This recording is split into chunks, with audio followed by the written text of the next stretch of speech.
All right, what's up, everyone? Lumophile here, just rolling in. Did not realize there was a race going on, but this is a good one. This is a Clash of the Titans here, if ever I've seen one. Joe _ versus kbzonfc1, affectionately just called kbz, or kbz if you're French. I saw Joe got ODA, hard trick. ODA SJR. Now they're both into Poison Pond at just about the same time. It's a pretty close race. They're necky and necky. So it looks like it's really going to come down to the finer points of execution and what frames they can hit. Poison Pond, as with all the rest of the water stages, it's all about managing your fish, how well you can cut corners. Clipping through the mincers here is especially important in this stage. There's a lot of time to be saved or lost. Joe's going to set up for a triple mincer clip right now. 1, 2, 3. Easy every time. KBZ takes a little bit of a slower route. Doesn't do quite the same triple mincer clip, but it's still just as fast of a trick just about. Now they're going to be going into Minecart Madness, which they'll set up a trick called Rolling Through Air. Basically, the game thinks that you are on land and in the air at the same time. You can roll and jump infinitely, and you can use that trick to set up a jump roll on one of these birds coming up here soon. You have to run into the cart as Donkey, take damage, and then you are rolling through air, my friend. Looks like Joe opts not to go for it. Either that or he was just early. Same with KBZ, so they're just going to roll throughout the stage. The jump roll saves about 6 seconds over rolling, and rolling through air saves about 4 seconds over just playing the stage out, riding the minecarts and so forth. Joe and KBZ both grabbing halfway. Good choice. End of the stage, you're playing just solo Diddy, so if you screw up any of your tire rolls coming up here, or if you drop an input when you're rolling through air, you can lose a lot of time. Alright, nice tire rolls from Joe and KBZ. I don't think either of them go for the last one. It saves just about nothing, and it's very, very difficult. Right here, you can do a tire roll off that one just so you don't have to bounce on that guy, but you run the risk of running into the B, and at the very end of the stage, you're going to lose well over a minute. Maybe not a minute. A lot of time. Actually, it might be a minute, because you have to go all the way to halfway, and you're still rolling through air at halfway. Anyway. Still necky and necky, rolling into Blackout Basement. Gimmick here is that the lights turn on and off every 62 frames. It's just over 1 second. So most of what movement you have, you'll just do by muscle memory or subtle visual cues that you can see while the stage is deluminated, such as the bananas. The bananas are always visible, so are DK barrels, and the halfway barrel.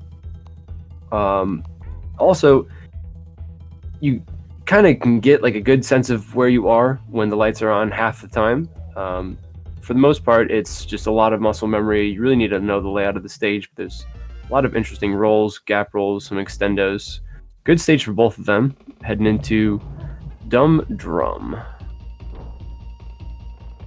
Boss basically just drops enemies at you. You have to dispatch them as quickly as you can. A lot of people opt to do the whole fight as Donkey, but it is a little bit faster if you use Diddy for the beginning, just because I guess he has a easier time hitting the first 3 sets of enemies, but then after that you need to be Donkey just because he can dispatch the clumps and the armies more easily, more quickly, just in one hit, jumping on them, as opposed to Diddy having to roll through the clumps, and Diddy has to hit the armies twice, whereas Donkey can just jump on them once, and then they're done there. Nice slap slide from Joe. And KBZ. Alright. So it's not like anyone got an unfair advantage there. They are both equally admirable in our hearts. Both good at those slap slides. Now into Tanked Up Trouble. Big auto scroller stage here. So usually it's it's kind of a place where you can just like sit and collect your thoughts, prepare yourself. There are 2 frame perfect tricks that save 55 and 42 seconds respectively, between Krem Tut and Bird Tut. Tut being tanked up trouble. Krem is to indicate which enemy you do the trick off of, and Bird as well. So up here on the left, Joe's going to go for Krem Tut. Usually does. I'm sure he will. Yep. And he was a little bit early on his roll. A little bit early turning around, actually. So he didn't quite get the chance to do the trick. And he hits Bird Tut. KBZ a little bit late on his roll. That's why you see he bounced there. So Joe just had a huge break in his race right here. Needs to wiggle through back and forth. Joe is gonna hit the bees. Okay, he realized he didn't wiggle. So you need to wiggle back and forth to drop subpixels, so that you can go beneath these bees. So you're in this jump roll state. You go flying, hurtling through space at I believe it's rolling speed. So it's very, very fast, as opposed to, as you see on KBZ's side, he has to just ride this trek the whole way. As you are in that jump roll state, though, you do drop subpixels every frame. You need to drop a certain distance in order to get under those bees at the end. So Joe, I think, wasn't quite like expecting to hit it, so he kind of fudged up his wiggling there. There's like a set cue that most people normally do, but it seemed like he got a little ahead of himself. He might be having some serious nerves right now. He's having a pretty good Manic Mincers right now, though. Commentator's curse, though, of course. I said something about it, so then he lost his Rhino. The biggest part of keeping the Rhino here is you get to skip this cycle right here with those Mincers. Then you end up ditching your Rhino and finish out this stage normally. So he lost probably about 4 seconds or so. You'll see KBZ do that here in a second soon. He's actually not far behind, despite Joe getting Bird Tut. Moving on to Misty Mine. Another chance for a super jump roll here. He's going to set up for it, take damage on this snake. You see Diddy fly off the top of the screen. Super jump is charged. So he gets Diddy back. And he's a little bit early on the press there. So you see he rolled through the enemy. That means he was a little bit early as he ran into the snake. Didn't bounce off of him. Very good Manic Mincers from KBZ. And then I'm sure he's going to set up for Misty as well. Joe did get his donkey back, though, so he's playing it safe. He might know that he has the lead right now. I'm not sure if he watches the other streams. KBZ also early on the frame press. Having a very fast start, though. Very good execution. Lots of good rolls, jumps. Nice back boost there from Joe. See if he goes for this jump. Nope, opts not to do it. Extendo here at the end. Gets it. Nice. It's a pretty tight extendo. Most people just wiggle back and forth to hit the third snake because that's basically free.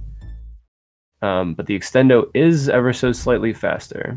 That first claptrap in Loopy Lights that Joe just rolled through is the only claptrap in the game that you can roll through.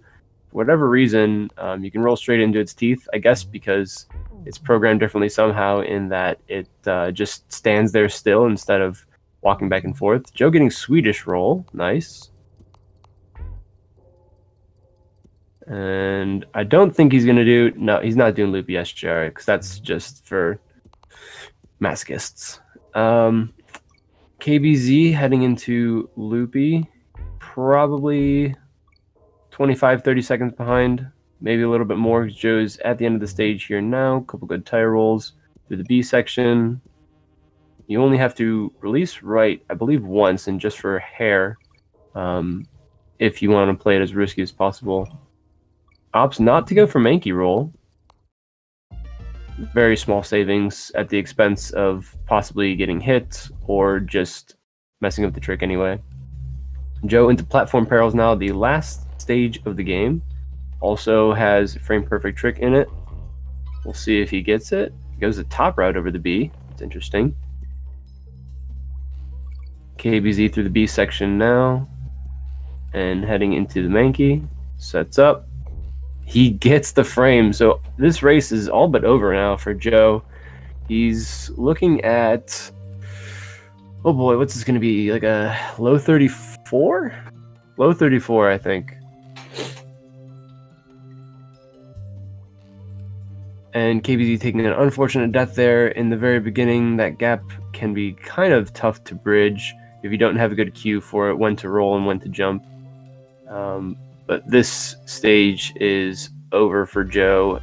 Last two bosses are really pretty free. The only thing is some people have KBZ gets perils as well. Nice job, KBZ. Some people can get, a little nervous on K Rool. It is a roughly 2-minute and 20-second fight. A little bit shorter than that, actually, if you just count the fight. And you only get 2 Kongs, so if you take damage twice, that's it for you, and you end up having to start the fight over again. But Joe has a pretty sizable lead, 32-12 roughly, 32-14, so it's going to be low 34.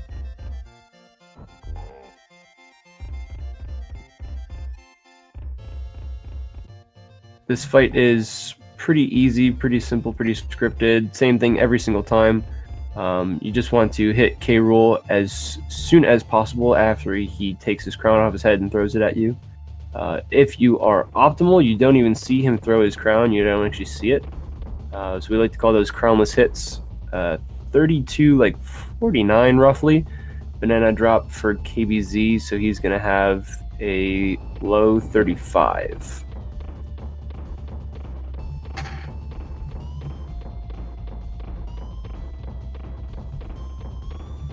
Not trying to say anything right now, but certain individuals said that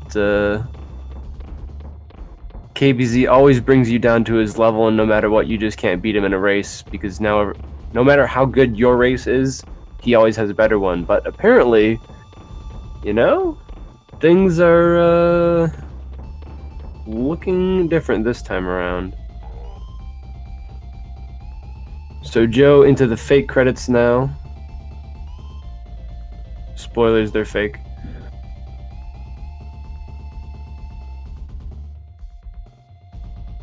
KBZ doesn't go for the magic pixels where you can sit in between the cannonball drops as Diddy. Diddy's hitbox is small enough you can actually sit between the cannonballs as they fall.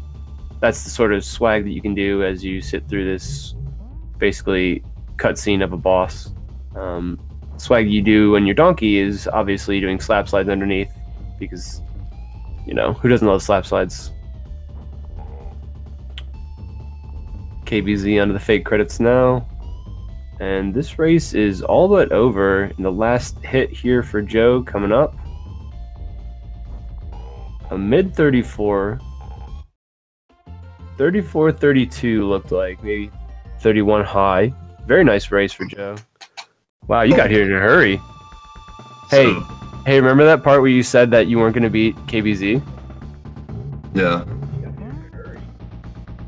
I do remember. Listen. I knew the key here is that I have to remain calm. All right. And you did, didn't you? Yeah. I had to keep my composure this time. I knew coming into this race is that was going to be my only chance. And luckily, even after that death in elevators, I continued to just, focus, try to make sure that I didn't slip up too hard. And that was close. And fucking, excuse me.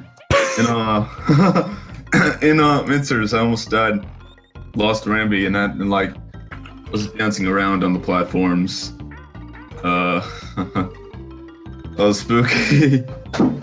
Yeah, you had a really good race. You finished up really, really well. KBZ was right on your heels from elevator through poison, through MCM, through blackout, and then you just ran away with it after bird tut. Yeah, I actually hit bird tut, which is insane. Yeah, you hit it and he didn't. You both hit perils, so I'd be interested to see how close it would have been, just like through the difference in movement if you didn't hit bird tut. Yeah. would have been tighter a race, definitely. I think I would have lost because I had a really bad World 6. Let's see. So you had like a 34, 32-ish? So the difference in time was 7 plus 20 plus 14, which is what? 34 plus 7, which is 43. So our dude, the difference was tight. That's ridiculous. God. You also had honestly though, you also had like kind of a slower tut though, because I saw you. Do you normally like wiggle like that, like way close to the bees? Okay. I forgot to wiggle. I thought you forgot. I knew. I was like saw you like. You dodged the bee, and then you went by the naughties, and I was like, Joe. Yeah, I actually caught myself though. Okay, good. Yeah. So you wiggled enough that you like could visually tell you were like below them, and then you went on with it. That was awfully tight. Yeah, once I grabbed the end, I was like, oh god, what have I done? Oh man. Yeah, good race though. Yeah, man. I was watching your stream and I was like, oh, that's weird. Like, Joe's webcam isn't taking over his entire stream right now, and he's not on microphone. And then like, I started looking through like Discord and everything, and I saw that there was a race. So I hopped in at like when you hit ODA, basically. Oh, dude, ODA, that was cool. I actually hit that. Yeah, you sure did. It was good. Sick. I think if I didn't die, I might have PB. Oh god, so that death in elevators was actually an input drop. Yeah. That looked sad. It was sad. Yeah. But hey, you had a good race and you farmed KBZ. How about that? I farmed the farmer, dude. You farmed the farmer. What do you know?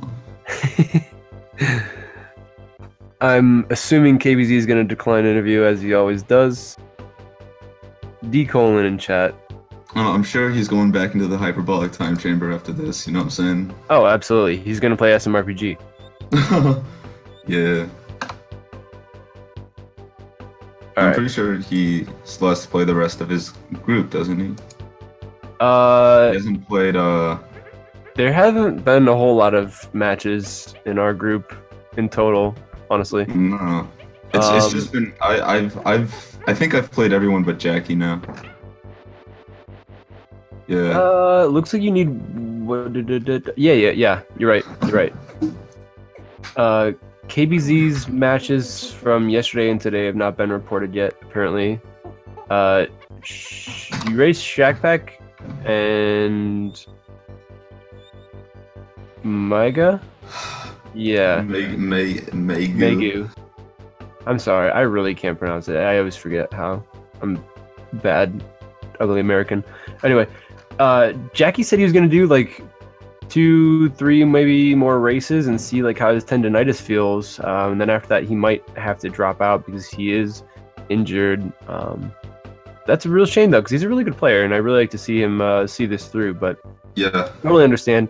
Health comes first, always. Definitely don't want to put him at risk for his future at the expense of like this tournament right now. So yeah, looks like you have all but clinched your way into the brackets. And yeah, I'm pretty much guaranteed a spot now. Yeah, I believe you are. Because it's 4 out of each group, so only 2 are gonna get knocked out of our group. Which would be that'd be me right now. Would it be you? I mean, I have 3 losses. Wait, have you not won a match yet? No, I lost to you, Joey, and you, KBZ, and Jackie. Well, it depends if. No, because if people make that bracket, it would be me, you, KBZ, and Jackie. Why? Because that's 4 people. That's who'd make it up. That's who'd make it into bracket. But I have the worst record right now. Yeah, but there's also. Well, you don't. There's also. You're not the only person in the group who. I mean, they haven't even played their matches yet, but. Yeah. Given the PB difference between you and them, you have a good shot at beating them. I'd hope so. Interesting though that they just sort of like disappeared after like you got in touch with them. I guess it's like kind of hard to get a hold of them. Anyway. Yeah, I had to one of them I had to PB for like a week straight before I could organize a race. It's ridiculous. I wonder how long this is going to be drawn out, because there are apparently a lot of other people that have been tough to get in touch with. Like Rock and Josh only has one race recorded so far. He's actually done one? Yeah, I didn't know that. Oh. I thought he hadn't done one yet. He has one win recorded. I don't know against who. Oh, never mind. He hasn't done a race. He got a free win from Demon Battler, who Demon Battler. Yeah. So never mind. He has not done a race yet. So, sort of. Yeah, I wonder what we're gonna do about the, large amount of people who just aren't saying anything. Yeah, big thinking face there. Yeah. KBZ is gonna keep playing Overwatch though. So Overwatch. Anyway, but yeah, that's it for me. Thanks for the race. Very good entertainment. All right, rolling out. Proud of you, Joe. Thanks, man.